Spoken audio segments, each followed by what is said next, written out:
Secara umum ini sedikit lagi breakdown secara sosiodemografi, pemilih di kalangan laki-laki itu bersaing ketat pilihannya antara Prabowo dan dengan Ganjar. Di kalangan perempuan, Pak Prabowo lebih unggul dibandingkan dengan Ganjar di kalangan perempuan.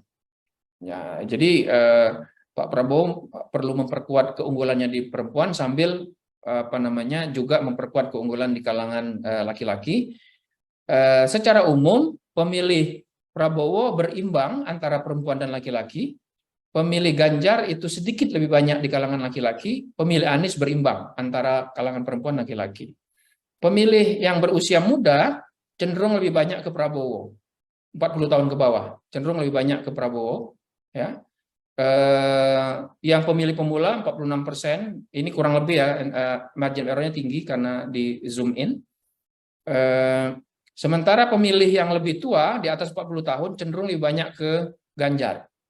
Yang lebih tua lagi itu cenderung lebih banyak ke Prabowo, baru kemudian ke Anies. Etnis bisa diduga, etnis Jawa cenderung ke Ganjar, baru Prabowo, sangat sedikit ke Anies.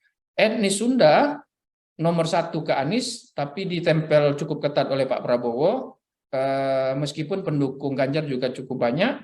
Di kalangan Batak cenderung lebih banyak ke Ganjar, baru Prabowo. Di kalangan Madura itu hampir berbagi sama kuat antara Prabowo lalu ke Ganjar, baru kemudian Anies. Di kalangan Betawi Anies yang unggul diikuti oleh Prabowo. Di kalangan Minang Prabowo yang unggul, baru Anies. Bang Andri malu kalau ini nggak seperti ini ya.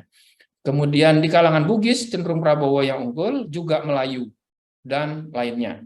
Jadi ini beberapa saya kira bisa dilihat lebih jauh nanti. Saya tidak perlu terlalu banyak membahasnya. Di wilayah Sumatera itu Prabowo masih sementara cenderung lebih unggul. Di wilayah Banten itu masih Prabowo. Di wilayah DKI Ganjar untuk sementara. Tampaknya terjadi konsolidasi pendukung di sini Ganjar, dan sementara pendukung yang lainnya terbelah dua antara Anies dengan Prabowo. Di Jawa Barat ini Anies meskipun secara statistik cenderung sama, itu sedikit lebih unggul dibanding Prabowo dan Ganjar. Di Jawa Tengah seperti biasa masih Ganjar diikuti Prabowo baru Anies. Di Jawa Timur Ganjar baru Prabowo. Ganjar dan Prabowo ketat ini karena ini kan margin error tinggi, hampir sama. Di Bali Nusa Tenggara Ganjar sedikit lebih unggul dari Prabowo. Di Kalimantan Prabowo sedikit lebih unggul dibanding yang lain. Di Sulawesi Prabowo unggul cukup kuat dibanding yang lain. Di Maluku Papua Prabowo unggul sedikit dibanding yang lain.